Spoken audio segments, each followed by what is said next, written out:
I used to hate cats, used to be dogs all the way, till a cat came along, changed my tune. Now I say I prefer cats to people, and cats seem to prefer me too. Hello there, cat people. Dan the Catman here. A little recording note for episode 79. Unfortunately, there's some issue with the audio, and I think it's my fault. There was something wrong with the microphone I was using. So you might hear a little distortion and audio issues. Hopefully it doesn't ruin your enjoyment of the episode with Amy Dudley of Weruva. I really hope not. So just a little apology in advance of the episode. You may hear a little distortion with the audio. We will have it corrected for the next episode. And I know Jake, our wonderful editor, will do the best he can. So I'm apologizing in advance if you hear, you can't see sound, can you? If you hear a little distortion in the audio. And now on with the episode.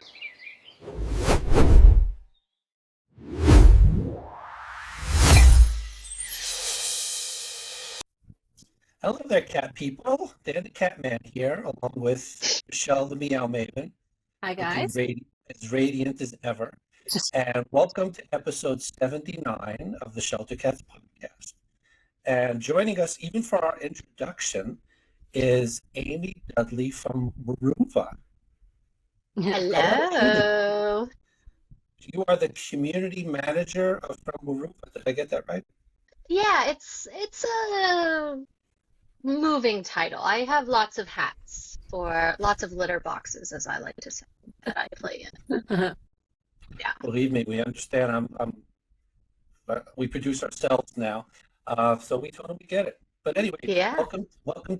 Thank you so much for joining us. Before we get to speak to you, just two quick announcements. First of all, go to our website, sheltercatspod.com. Jake will have it up there, and you can see all the links we're at. You can see all the pictures of my cats, Michelle's cats, and we have merch. In fact, that's our mouse pad. Yeah. I have it. It's great. People have been sending us photos of our merch in the wild, so we love it. So go to our website. Don't be cheap. Buy some merch. We'll hook you up. Don't worry. Thank you. And one quick announcement: our former producer and cat behavior expert, Stephen Quant, through an amicable decision, is no longer with the show. So he left us just a few weeks ago, and we wish him well. He did some great things. He got us some fabulous guests. He kept me from cursing for about 8 episodes, which is a feat in and of itself. And we cannot thank Stephen enough for everything he did. And one last time, go to catbehaviorhelp.com. If you have a cat behavior problem, he can help you with that. And more often than not, you're the problem, not the cat. So all that aside, Amy Dudley from Weruva. I was about to say Amy Weruva from Dudley. Whatever. I'm kosher. I'll respond to anything. Seriously. My cats love the BFF OMG packets. Yeah. We call that cat crack.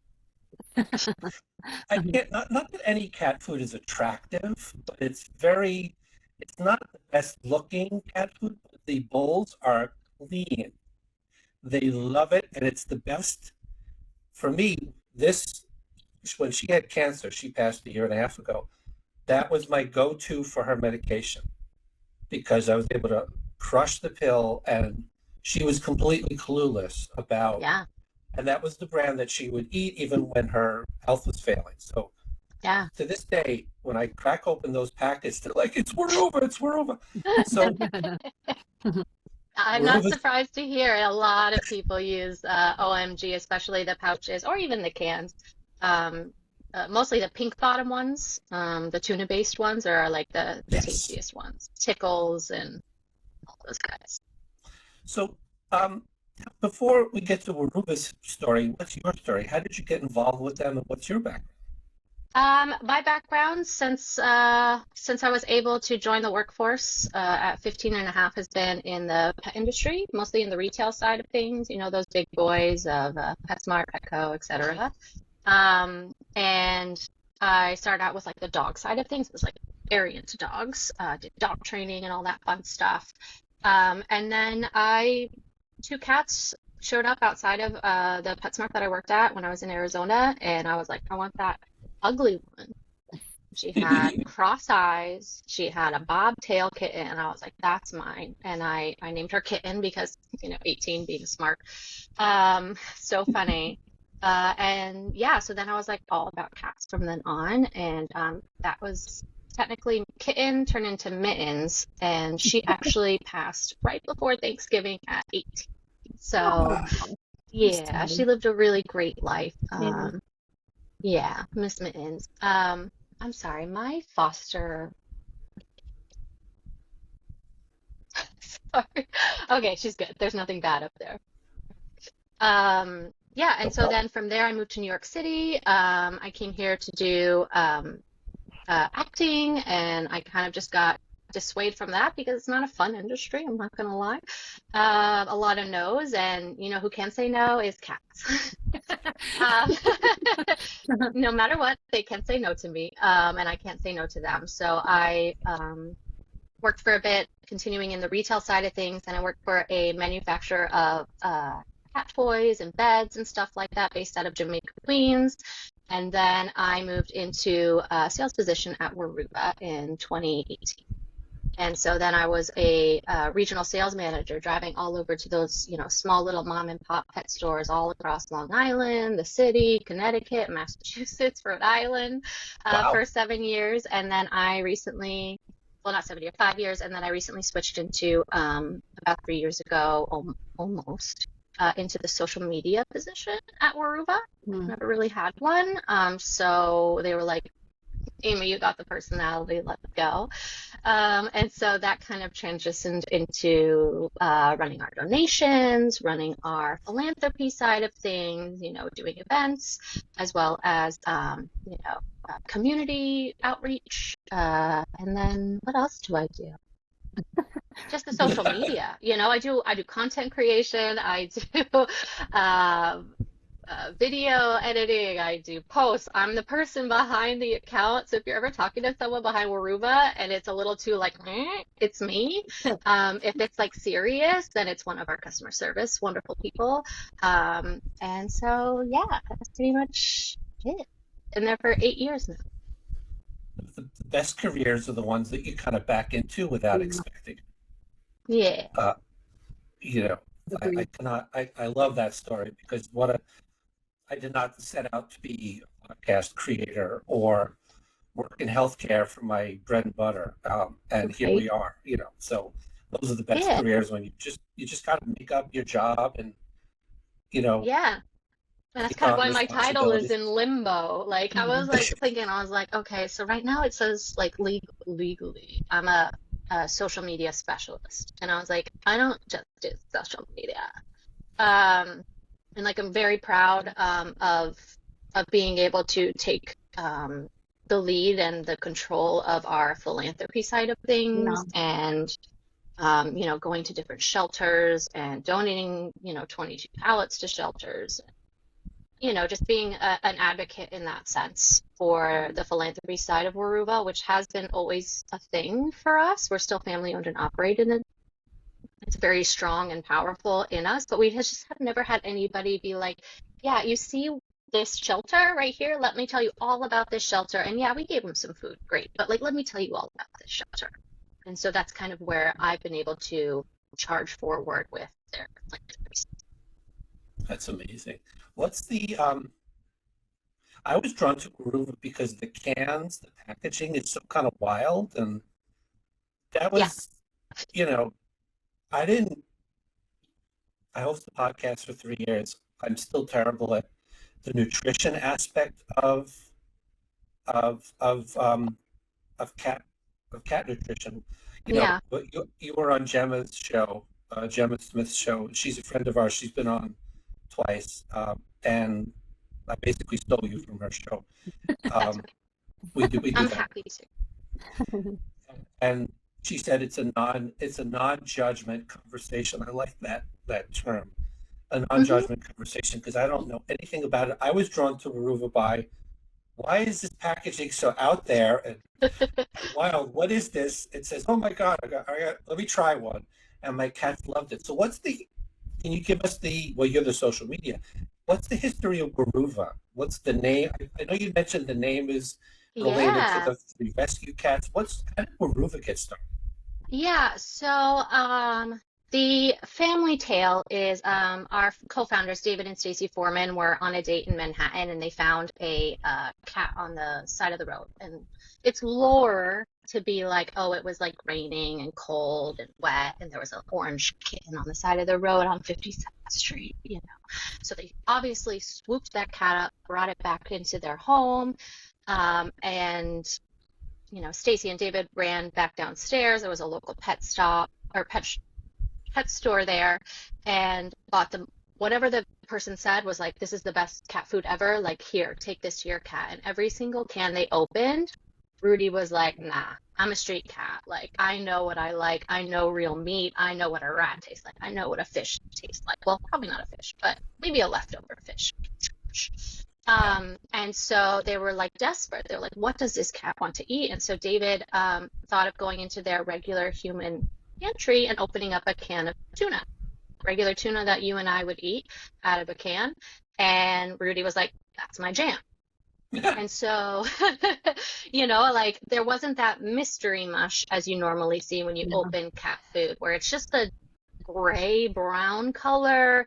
It says chicken on the label, but is it chicken? And so David got to thinking, well, I can identify the tuna in my cans. Why don't we make human food for pets? And so they already had a background. David's father was in the Thai fishing trade, and so they went over to those factories in Thailand and said, hey, guys, like, you guys make excellent food. You're held to this, at the time it was called the British Retail Consortium Standard, which is higher, the gold standard of all food, human food. Can you make our food for pets in that facility at the same standard? And they were like, yeah, absolutely, we can. So they formulated it, got a whole bunch, started out with 8 SKUs. Anyway, started out with like chicken and then all the way through like some very unique protein sources. And those were the first 8 SKUs. And while this was all being developed in 2006, they rescued 2 more cats, and that was Webster and Vanessa. So when you look at the name, which is also on my shirt, Webster, Rudy, Vanessa, Cool. right? Weruva. So we are named after our 3 rescue cats, Webster, Rudy, and Vanessa. And there is a dog, Baron, who was the inspiration for the dog line that came out. So there is Weruva has dog. Oh yeah, we have tons of dog. Yeah. And it's all kind of the same, like basic, unique names and fun, and we could be a very serious brand if we wanted to, but if you've ever gotten a chance to meet David or Stacie in person, they are just really down to earth, fun people who, the food is serious, but the names don't need to be. Was it their idea to come up with these? Literally, tomorrow I'm going to give them BFF OMG for breakfast. Yep. Was it their idea to come up with, instead of chicken pet, it's always, chicken pate dinner. Yeah. Like names that have no relation to anything, or right. or mixed grill, which is very, the kids would say, what sus. is that? What is mixed grill? I don't know. I can't tell you. But that's, that brand. Like, Yeah. we can have that name. We don't have that name. I think it's more just like David's a creative person. I mean, our logo is still the same from what he created, off of like a little napkin, and the font of Weruva is still the same. And we go through these phases during our growth of just being like, how can we adapt to stay true to ourselves? So, the BFF line actually stands for Best Feline Friend. And then OMG is Oh My Gravy, So, and that's because Oh My Gravy, the gravy is so unique because it's actually made with the bone broth of the actual protein that's used in there. So most of OMG is tuna unless you have the chicken. But it's made there, so that's why it's really tasty, and it's oh my gravy, like it's just not that normal gravy you see in some other brands. Right. So yeah. Yeah, yeah, they go crazy for it. Can you go into literally, looks like I already washed the bowls. I don't know, have you tried it with yours, Michelle? I have not yet. No, I have. I'm sorry. That's okay. I currently That's okay. I'm not offended. one of my cats has had kidney stones in the past, so she's on special food, and I just kind of give them all the same special food that she's on for that. So I Yeah. kind of live with that food, but I would definitely give it a shot for sure. I mean, it sounds We have really, we have an entire line that we came out with about 3 years ago, and it's our Weruva WX low phosphorus, and it's designed to be for kidney cats, for urinary tract cats. It's actually a supplemental feed because we have such low phosphorus content that AFCO, the men that say what we can and cannot put in our food and on the label, it's too low for a standard diet, but that's exactly what kidney cats need. right. And renal cats need. So it's a great supplemental feed to add in. It also comes in our freeze-dried, fully cooked. We also have, I don't have any here, but like we have Putty Pops, but like it's like the version of this, but it's safe for kidney cats because it's very, very low phosphorus. Right. It's made with tilapia, which is naturally the lowest phosphorus fish on the market. And then it has liquid egg whites, which is also a way to keep the protein high. Yeah. But not have the phosphorus level be so. Yeah. I mean, I'll look into it for sure. I'm at the moment, I'm like all stocked up. I also, one of my boss him and his wife had a cat that passed a couple months ago. Oh, So they've been giving me all of their food. look, if the cat is happy and their cat is doing great, Yeah. bless. Keep on the same diet. We're at Weruva specifically, we're very much just like feed what you can afford to keep that cat in your home. Yeah. Which leads me to my next question. Like I said, I never feel like I know enough about cat nutrition. I drink too much diet soda myself, so I don't know enough about human nutrition, much less Look, I live off of cat Taco nutrition. Bell. I love know them. that. Like When gordita. your pages Like, they were holding a gordita, yeah. yeah, I'm a Moe's fan myself, but hey, Taco Bell I do love Moe's. at 10 o'clock at night there's Chipotle, nothing wrong with So Oh, is that- salty. Oh, girl. We're all name dropping on Chipotle. it. They don't give you chips and salsa. That's Chipotle's thing. I love chips Anyway. and salsa, yeah. Moe's, if you would like to sponsor the podcast for our season 5, please. Our And email Taco will Bell be and in- Chipotle. Our Email, email will be in the description. We're shameless with our sponsors. You mentioned the rescues and stuff like that, and why is it that cats always seem to gravitate towards the cheap stuff? Like you mentioned crack. Like I'll drop a name, Fancy Feast. I'm always told Fancy Feast is like any vet that I've mentioned. My first cat, I gave him Fancy Feast because that's what they gave him in the shelter, because that's what they could afford in bulk. It's Fancy Feast, and when I told my vet, I'm still giving him what he ate in the shelter. How can you do that? I was so judged. What should you be looking for if you're just a regular Joe Schmo? What's the things you should be looking for in terms of the right nutrition for your cats? It's gonna depend on a lot of factors. And first things first is the dog nutrition of the world has grown and adapted and has been top of mind for everybody. And just like at regular pet stores, cats are shoved to the back. You walk through 25 aisles of dog and then you get to your 2 aisles of cat. And that's just because cats haven't really been as popular in the nutrition aspect, but that's definitely changing with the industry. People are questioning why their cats are dying so young. They're questioning skin disorders, they're questioning, fat content. And so the main thing to think about, I think, if I was just like fresh out of, picking up a cat from a shelter, is sticking with the food that they're on, and then going into a pet store, a local pet store, someone who knows a lot about pet food and being like, hey, my cat likes this food. Let's say Friskies chicken pate. So they obviously like a more poultry flavor. Great. They love a pate. Great. And what can we upgrade from there to reduce the amount of carbohydrates that they consume? And so that's kind of where I would start first, is just removing the carbohydrate factor. Because cats can't process carbohydrates the way you and I do. And we're not great at it either. Those Chipotle chips, like we can start with amylase in our mouth, which is the enzyme that starts to break down carbohydrates on our behalf all the way down through our system. And we're still struggling to make sure that those carbohydrates are used properly and not stored as fat. Versus a cat, we're just shoving carbs down their face and they're like, yeah, this is great. Give me all that fat. And that's why we see those balloons. So the number one thing I would look for is a lower carb diet. And then from there, I would say low fat is also great. And then high meat protein. Cats are obligate carnivores. They're obligated to eat meat. And so if we're not doing a high meat protein diet, let's say we're another brand who supplements, I don't know, pea protein for meat protein, you're not getting the same type of protein that can be processed well and used well in their system. And then you want a high moisture diet. Cut the kibble. Get rid of that kibble.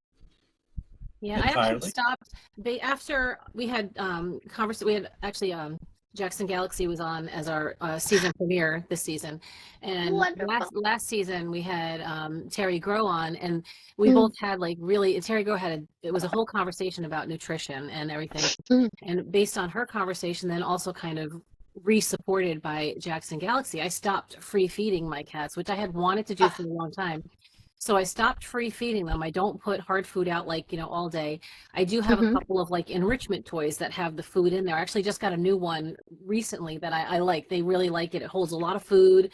They can spin it. It's a larger toy, and they can have three of them, so they can all three, two of them can be in there at the same time.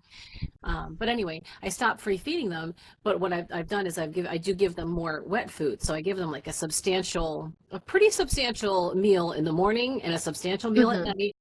And I have the hard food in the toy, and then I do what I call the treat toss at the end of the night. So I have, between the three of them, I'll sit either in my living room or my bedroom, and I toss the treats across the house, and they just run and they go chase after it's so much fun for me.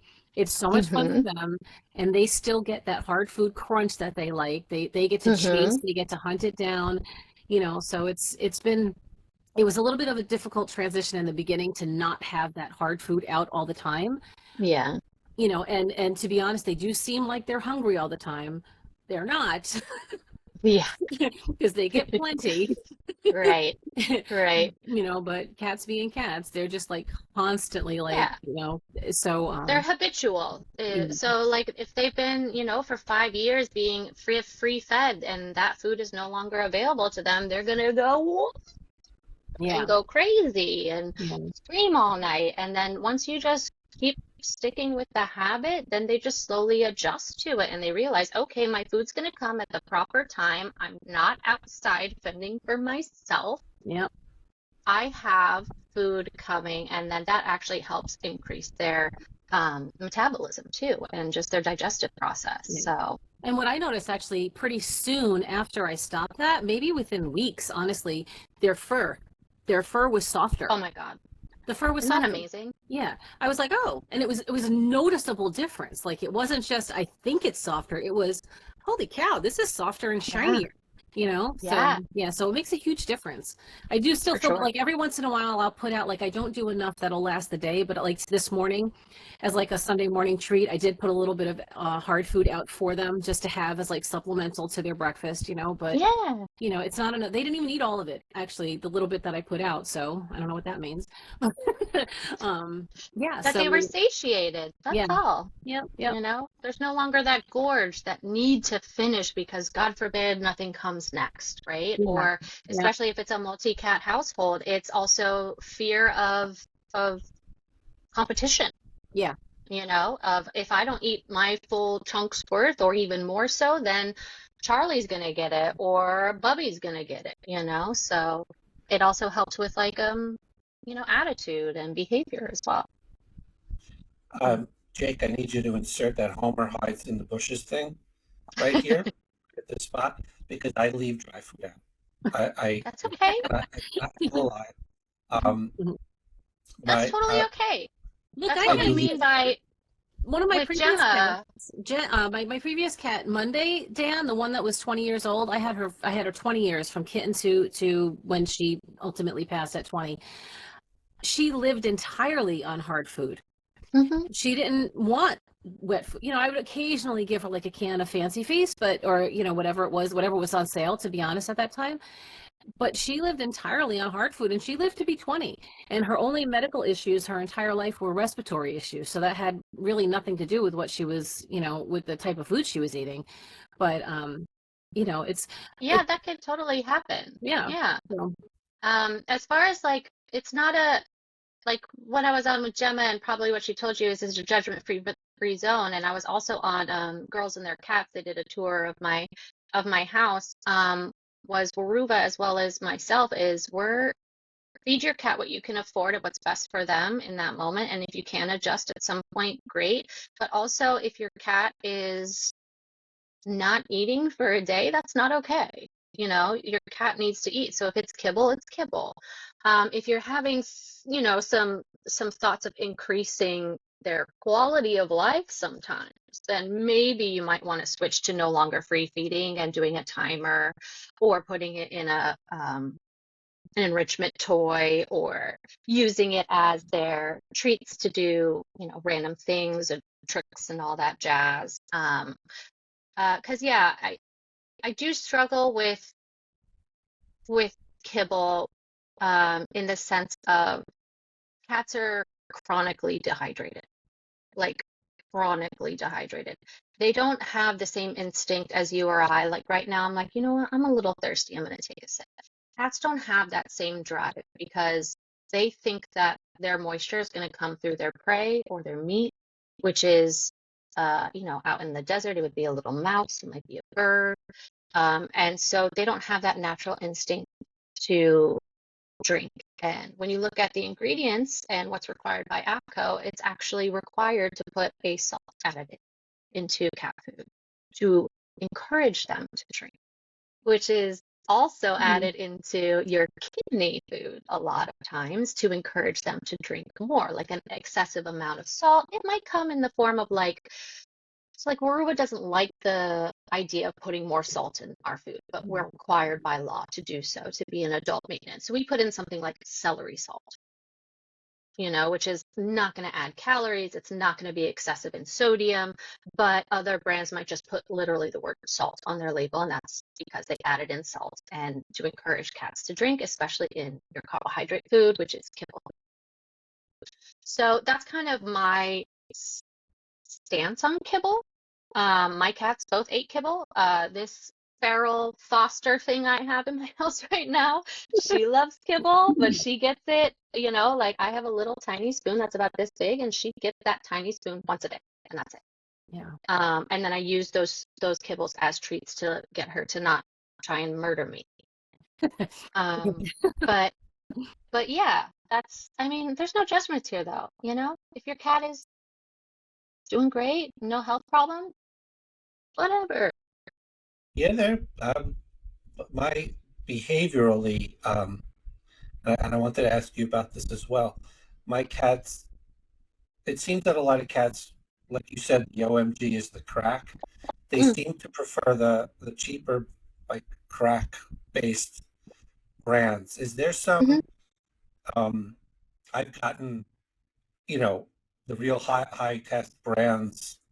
There's a brand, Blank Torch that you could fill in the word. Yeah. I've gotten it. It had pumpkin in it. It had tilapia, and my my former street cats went crazy for it. My shelter cats went, I don't care how much you spent on this. I'm not eating this Yeah. stuff. Give me Yeah. give me the other stuff. In fact, I had to give them the OMG, and they're like, "This is better." Is there Yeah. some reason? Is there some pet industry reason that the cats seem to prefer Oh, is that an individual cat I thing mean, that it some is cats are? literally an individual cat. It also goes back to how the cat was raised, with a mom, without a mom, what the mom was eating, and then kittens are also imprint eaters. So, on the market for most kitten food out there, it's all pate. So that's why pate is a huge part of the market for how many cats eat pate on a daily. Um, Instead of like chunks or shreds or whatever, is because they're imprint eaters. So whatever they're eating in the young age, they think that's what their food should be for the rest of their life. So introduce, and that includes like protein sources as well. So introducing something later in life is going to be a little bit more difficult. Now, when you say like your cats that are like street cats, they love the, more expensive or the more unique protein sources or whatever. It's because they're opportunistic eaters out there. They'll eat whatever's in front of them versus they're Very not going true. to wait. They're not going to sit there and wait for their favorite flavor. They're Right. going to eat because it's opportunistic to them. And that's actually Hmm. ingrained in all cats. They're opportunistic eaters. It's also why they gorge on their kibbies. They're like, oh, the opportunity is here. I'm just gonna. Um, like if you think about a wild cat, are they gonna sit there and wait for their favorite, you know, mouse breed to run by them, or are they gonna grab the squirrel? Are they gonna grab this? Are they gonna grab that? They're opportunistic. So whatever's put in front of them, they're gonna eat it. Versus like cats that are raised in a home, in a shelter, then it comes into that habitual part. What is the habit that I'm used to? Well, I'm used to chicken. I'm used to it being either, this quality, this quality, this quality, and this texture. You're throwing me now rabbit. You're throwing me, chicken shreds that have no dark meat shreds in it, only white meat. Gas, but it doesn't have enough fat. Dear God, I know he'll go and go buy something later that will make me eat, that I will want to eat.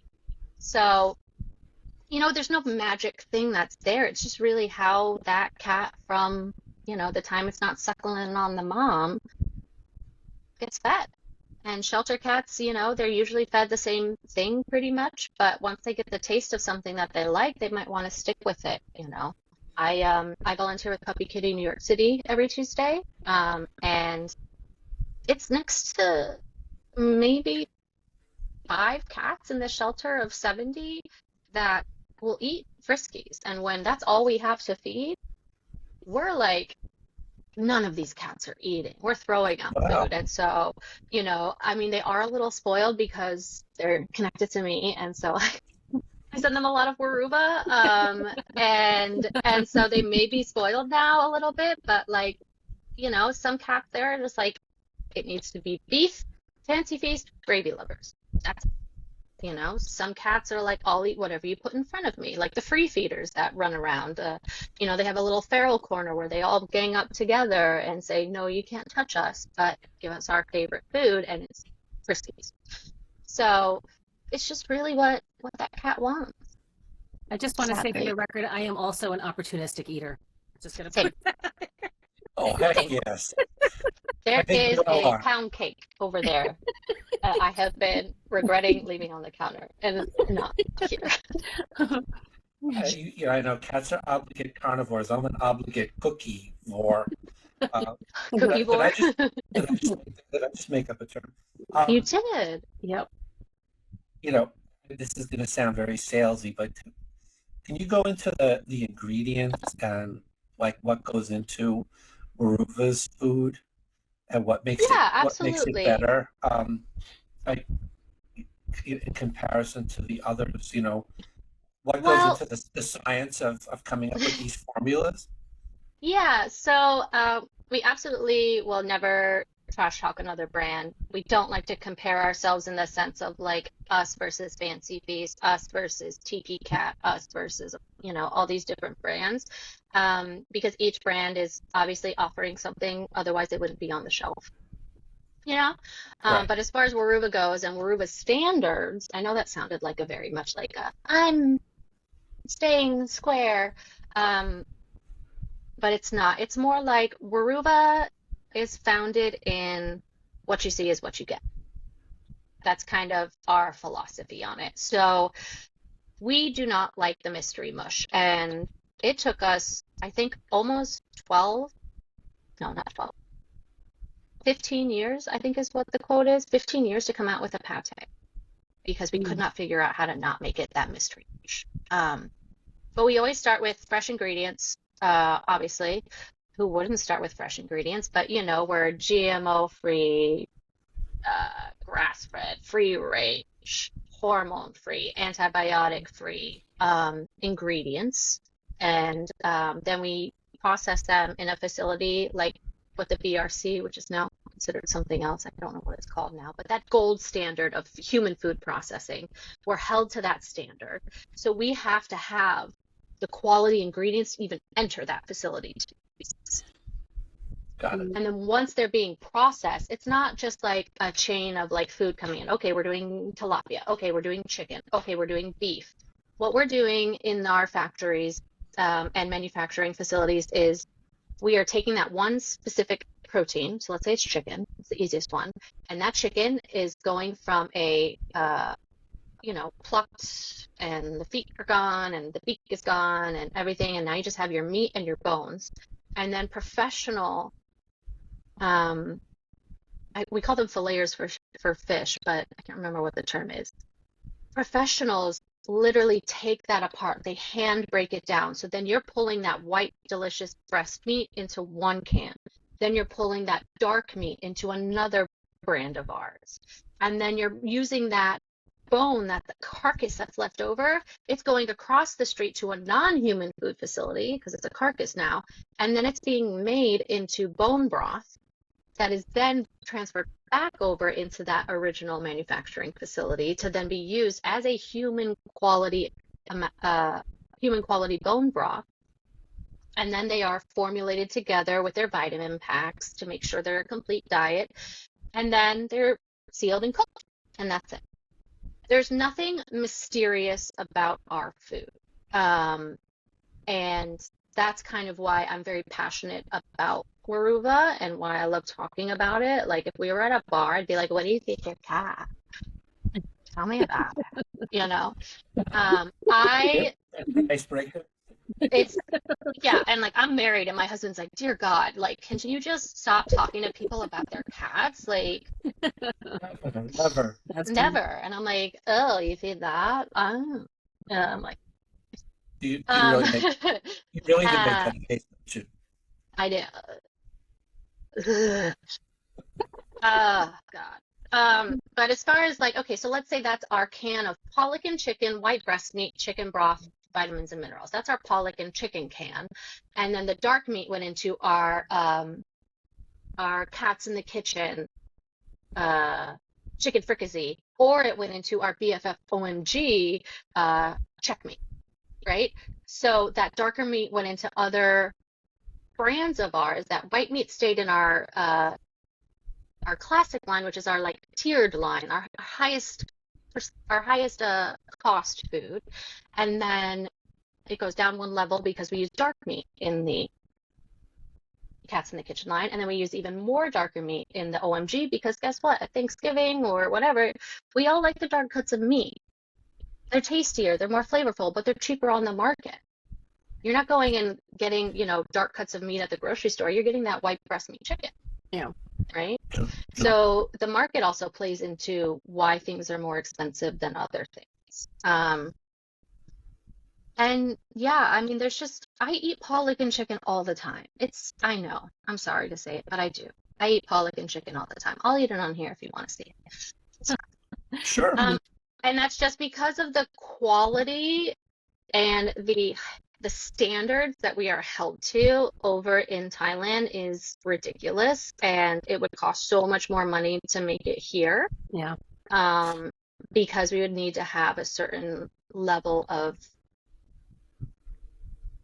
checks and balances, I guess you could say.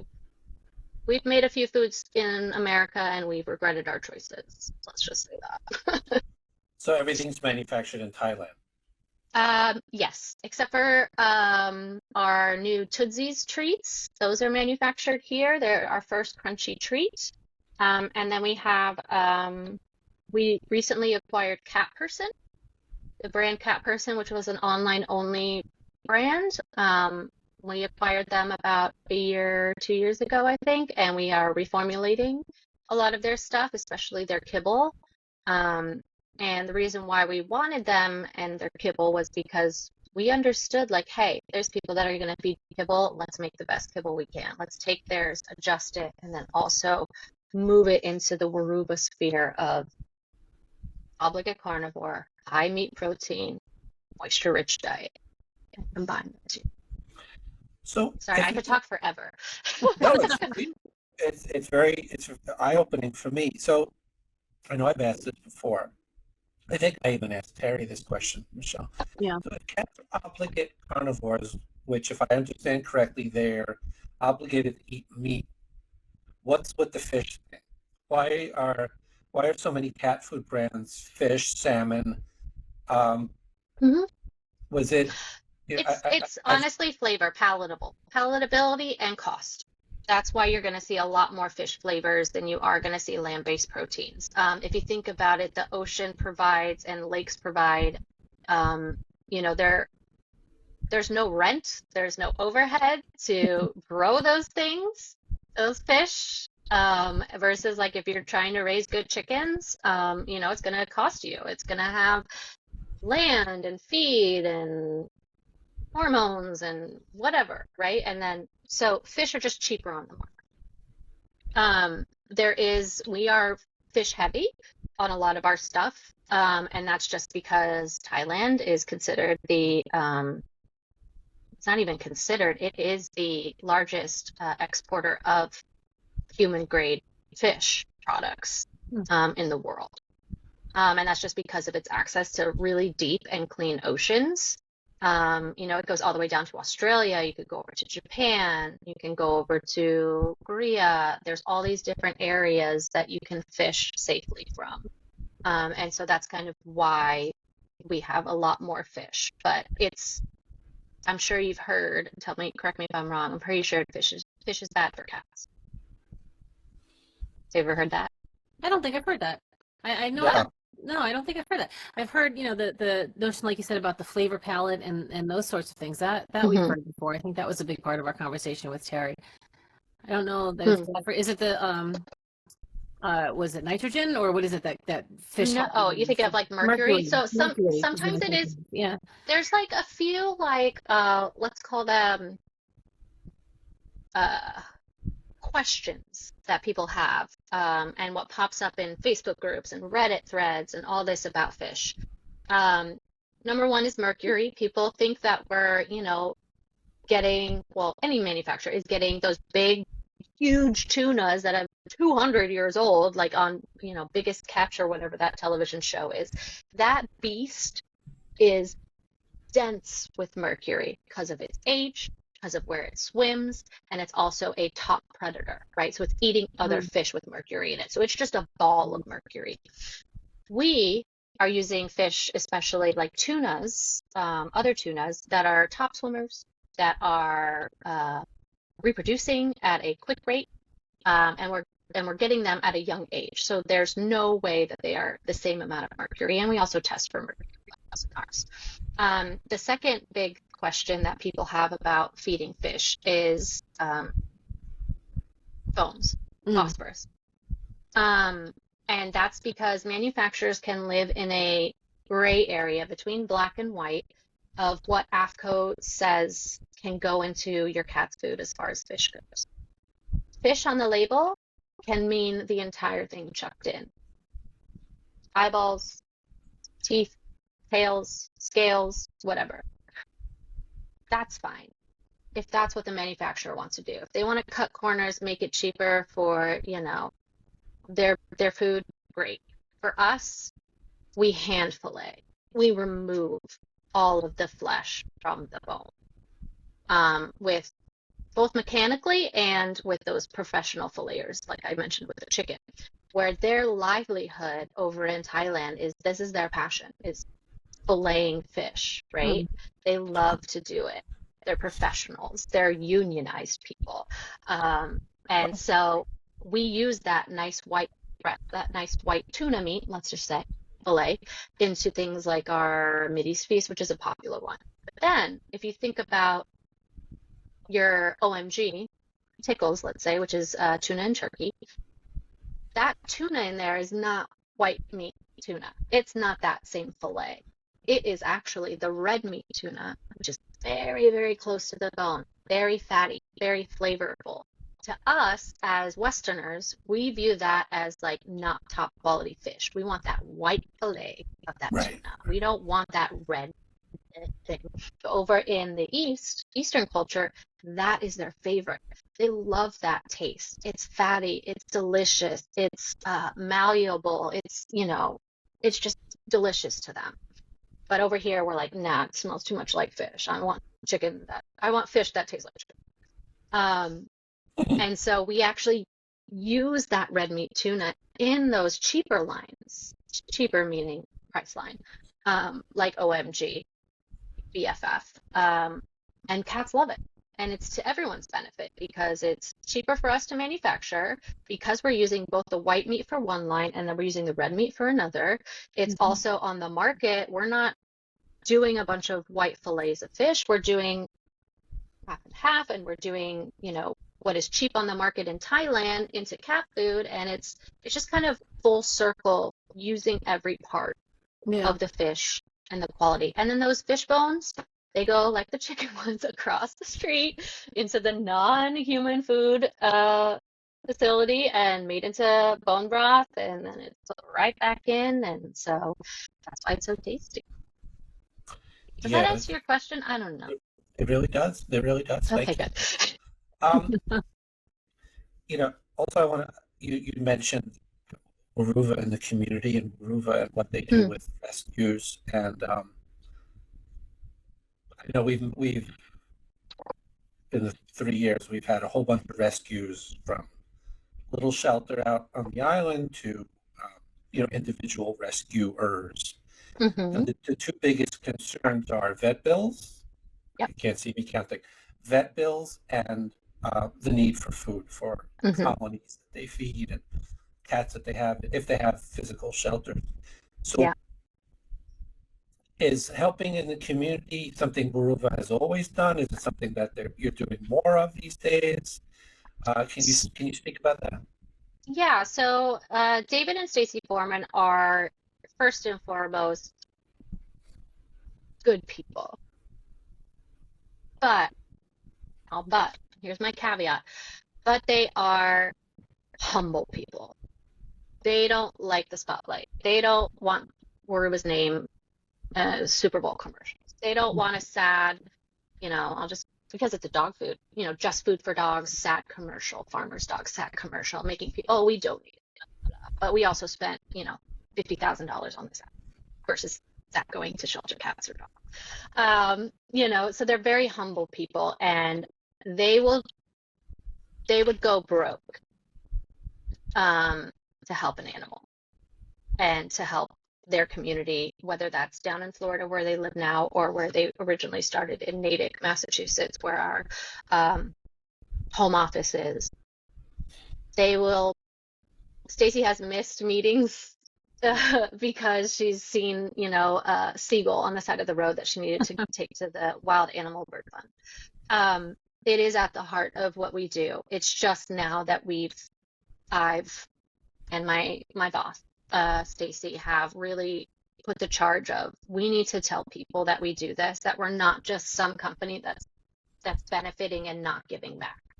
We want to make sure that when people laugh at those, Funk in the Trunk or Kitty Gone Wild can names, that they know that they're purchasing something that is also giving back. And so we donate anywhere from, I don't know, I think last year was over 500,000 pounds of food to many different places. And that's the thing. We're not just doing ACC. We're not signed a contract with, Best Friends, Animal Society. We're not Humane Society, ASPCA. We're not picking and choosing, signing contracts, signing non-disclosures, right? We are picking rescues that need it and that can also help us facilitate out to others, right? So like if I drop, let's say 5 pallets at Puppy Kitty, New York City, they will then go into their food bank roster and get the next rescue that needs help, and then the next rescue that needs help, and help distribute it out. So much so that sometimes they're like, oh shit, we don't have any food. And then, they're like, hey, Amy, do you have anything? And I'm like looking through inventory. I'm like, I have like 12 cases. And they're like, okay, take it. We'll take it. Or we're going to and partnering with the Cat Fanciers Association, which I know some people are just like, breeders, gross. But guess what we wanted to do while we were there? We had 11 rescues sign up for it. Because guess what? The people who attend these shows just want to see fancy cats. They can afford a $3,000 cat. But what do they want to do? They want to adopt a cat. They want to adopt that weird looking black one right after they watch the most beautiful cat they've ever seen. And so we had 11 rescues partner with us, and we dropped 22 pallets between all of them. That's amazing. So our philosophy on it is just, how can we help with what we have? Sometimes we have a lot, sometimes we don't. And we do say no a lot, but they're on a roster, that rescue who asked. They're on a roster. Hey, maybe sometime we could get them something. So Dan, it's I'm at the heart of us. I'm reminded as Amy is talking here, and I'm going to drive myself crazy because I can't think of the name, but that the family that runs that, it's Long Island, what is it?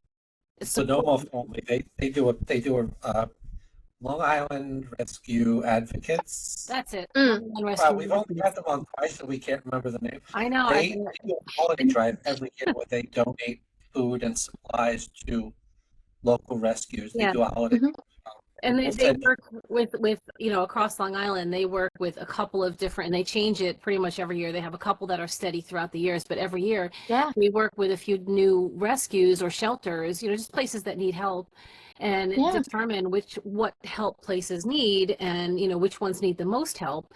And they, as their name implies, they advocate for that. And they, as Dan said, they run fundraisers, they do Amazon wish lists, they just collect, and they've been doing this how long? 10 years, Dan? Something like that. And it's the whole family. It's the whole family, the kids, the whole everything, and they have this whole thing going. And when you just said that about that one, the Puppy Kitty New York thing, where like they facilitate out to other ones, that just made me think of them. Where that's exactly what they do. They're not a rescue or shelter themselves, but they facilitate the donations to these various places that need help. I don't know. It made me think of them, and I don't know. It's such a huge need. It's amazing that you guys do that. The need for food is it's bonkers, the amount, and like what I've been talking to shelters about is like, if a pet food manufacturer is able to ease one burden, it's going to be the food, so that you can take that money and do a medical case. Yeah. That's it. Yeah. Or you can take that money and pay for an Uber to go trap a cat, right? Or fix a cage in your shelter. Like if we could just help the feeding aspect of a lot of shelters, just as humans, if we could help them as governments, as policymakers, if we could just help the food aspect of it, it would relieve a lot of problems for rescues to not have to worry about where their next meal is coming. It's also like, okay, hey, I'm calling a shelter because guess what? I either have to feed myself ramen noodles or I have to feed my cat. I can't take care of this cat. I need to eat. I'm giving up my cat. Oh, guess what? I'm going to send you, come pick up food from us. We got you. Don't worry about it. Like, like if that was able to happen, that would be like my greatest, wish. It's amazing. It's amazing. And last but not least, you do the social media for Weruva, am I correct? I do. I don't know how the hell we have the followers we have on social media, because I do it and I'm awful at it. I never feel like the reels look anything like my 52-year-old self not being hip enough on social media. Michelle has her own TikTok journey for her she calls it a breast cancer journey, and her social media is so much better, and most of it is just do you find, is that a challenge for you personally? With how do you make it look as creative as the names of the labels, without it looking too corporate-y? Is that a challenge that you face doing the social media for a pet Yeah, food? yeah, and it's also about who our audience is, you know? What does that audience want? And I started the social media with Weruva on a very um, corporate type of thing, where every post had to have our name in it or a food in it or whatever. No memes, no crazy stuff. And then I was kind of given the like, okay, you can go to TikTok and post that SpongeBob related reel, but not over on Instagram just yet. We're not sure. And so we just didn't see any growth. And we were like, you know what? Let's just have a little bit of fun. Like one every month, one crazy one every month. And then that one blew up and then it was like, okay, our audience is pet food retailers, people who own stores. It's Joe Schmo at the shelf, stocking our food. It's influencers. It's people who love to feed our food because it looks great on camera. It's shelters. It's, big conglomerates like Petco, PetSmart, and it's those people they know our food. They don't want to be ad sales too. They want to have fun with us because our food names. So we've taken this like big swing off to the left, and I'm sure if you scroll our Instagram, you'll see me in I had like a neck extender on one time, and people were being mean to me on Weruva's account. They had judgments in the comments, and I obviously have to be like not, and so I was like neck extender, and I was like, this is who you're being mean to, which is silly, but it really hones in on grounding us as a family owned and operated real humans who want to sell you our food, but we want to sell you our food so that your cat feels good. Like, we don't want to sell you our food so that we can, have 3 houses in Manhattan. We have no houses. As far as I know, I'm in Queens, so There you go. we want your cat to live a long, healthy life. We want it to thrive and not survive, and that's where our money goes. It's very hard for us to even like think about like, oh, we have to put an ad out, or like, are they gonna like it? Are they not gonna like it? There's comments saying your food killed my cat, and it's like, oh my God, we need to investigate this immediately. And we find out it's just trolls. So yeah, I mean, I love our social media, honestly. I wish I could do more, but I'm a one-woman show, so How many employees does Weruva have? Like, like 75 maybe. oh, wow. I would have thought Yeah, more. we're very small. Um, I mean, we don't technically include the Thailand side because they are contracted. Like, we don't own our factories over there because half the time they're making food for humans and then the other half they're making food for us. So yeah, in the United States, I think we're just up near 75, and that's like a bulk of it is logistics, accounting, customer service, and then our sales reps out there who, visit the stores and stuff and help clean. And even our sales reps, I hate calling them sales reps because they're like business partners to stores. When I was out there, it was never I walked in with like a sales sheet to sell to a store. It was like, hey, how's business? What's going on? How was your weekend? Oh shit. Oh really? How's our food doing? It's not doing so well. Okay, well, let me put them on sale for you. You know, let me put them on sale. Let me give you a discount. Let me do XYZ so that we can get it moving. I don't want to sit on the shelf and collect dust. I don't want to not pay my rent, and then maybe down the line they'll want something new. Um, so yeah, we're just very small, tiny people in a big industry. It's Well, pretty bonkers. Yeah, we have over 400 SKUs of Weruva, going to increase soon. And then we also have Solistic is ours and has been since the beginning. So if you've ever bought Solistic at Petco, it used to be a partnership with them. We manufacture that. And now cats. a cat that now lives with my ex ate Solistic exclusively. She was a street cat that showed up at my door, Uh-huh. and the pickiest eater in the history of probably any cat, but certainly street cats. She walked in like she owned the place, and she only ate. She liked Weruva. Mhm. She liked some of them, but Solistic was her jam. That was what she Yeah. ate. If you gave her anything else, she'd look at it, she'd look at you and walk away like I'm not eating shit. Yeah. I just Do you remember if she liked like moist and tender line, or was it like the good karma and had all to that? be moist and tender. That was it. If you got Yep. anything else, if you tried anything else, anything on sale, she just would not refuse. She'd rather not eat than eat anything that was below Right. her personal standards. Right. That Right. was we had to always have like a lot of that on hand. Yeah. Yeah. So So, Amy, you know, before we start to wrap up here, I can't believe Dan didn't ask you this question, because usually he asks all of our guests this question. What pets do you have at the moment? What are your cats? How many do you have? What are their names? Oh gosh. I hate to be the bearer of bad news, but the last year I have lost 3 of my animals. Oh, I'm so sorry. sorry. Yeah. So me and my husband were a part of a 6 crew. So it was us 2 and then our 4 animals. I had Bubby, who was a cat rescued from a Petco. He was an orange tabby. He passed last March 3rd, so 2025, of intestinal cancer. Wow. And then Mittens, like I mentioned, during Thanksgiving, mast cell cancer, lymphoma essentially.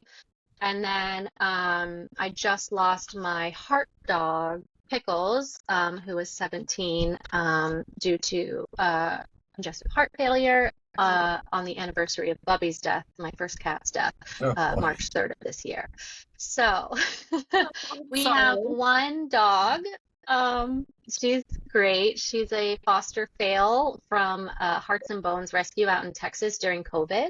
Mhm. And she's black and white, and she's super cute, little, 12-pound thing. And her name is Bo, B-O with the swish over it, which is Irish for cow, because she looks like a little cow, and my husband's off the boat Irish.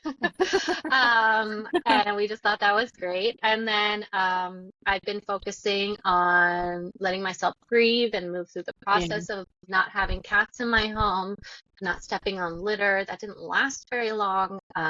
During Christmas time, Puppy Kitty was very, very, very overrun over the holiday season, and they needed to get cats out. And little Polly was a little black cat, just sterile little bitch.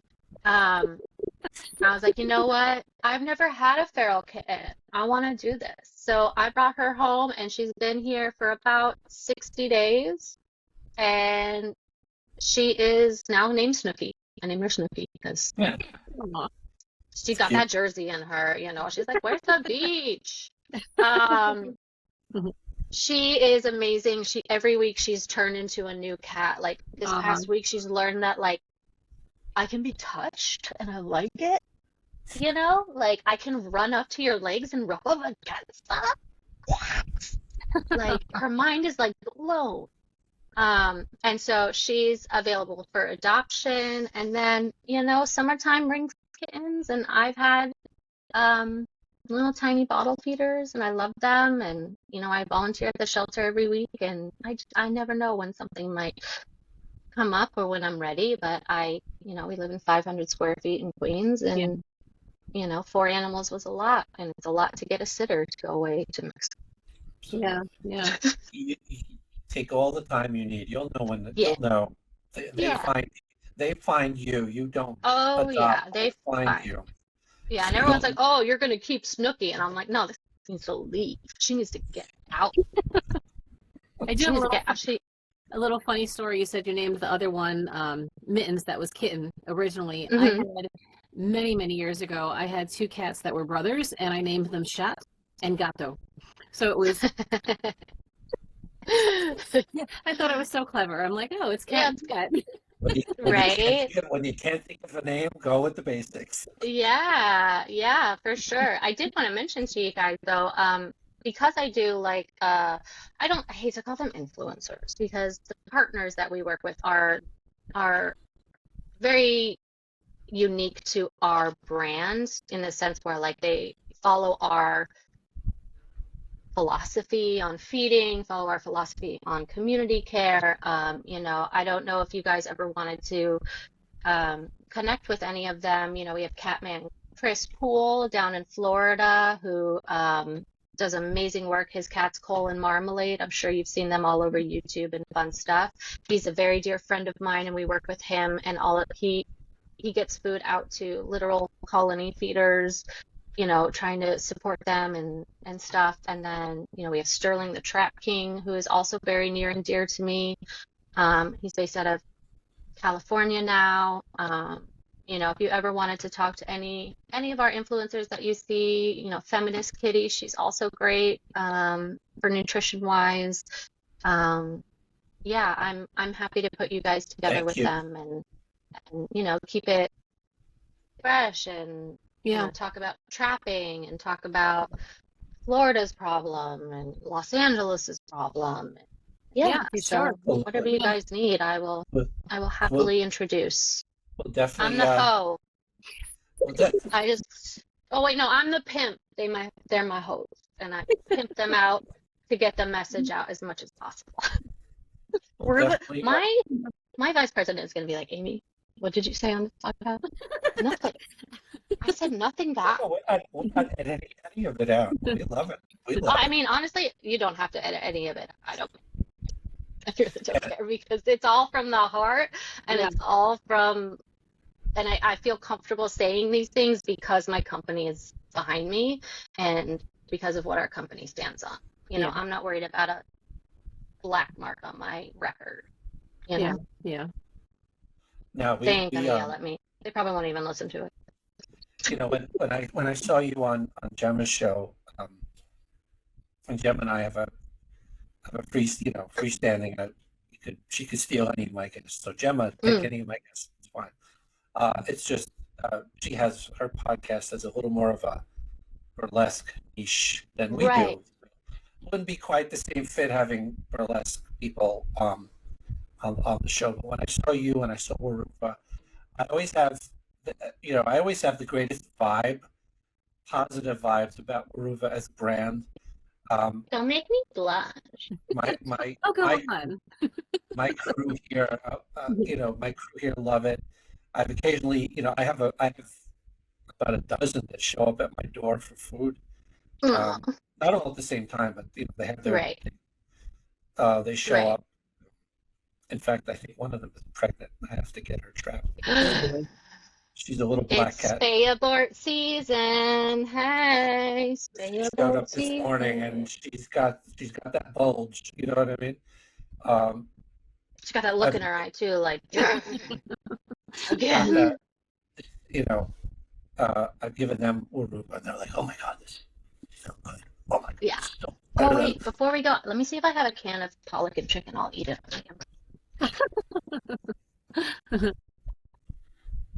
for the first Okay. time ever on a podcast. I guess we'll eat their own Really? brand." For those of you that are listening, not watching, she has wallpaper that has cats in the wallpaper. Yeah. We will ask her where she got the wallpaper because I would like to wallpaper my home in that wallpaper. I'm gonna have to search. I don't know. So I don't have pollock and chicken, which is the usual one I eat. So we have Weruva kitten chicken, which is like shredded chicken and some dark meat. It's a little bit more like moist and tender, like squishy. Then we have chicken fricassee, which is Yep. Cats in the Kitchen line.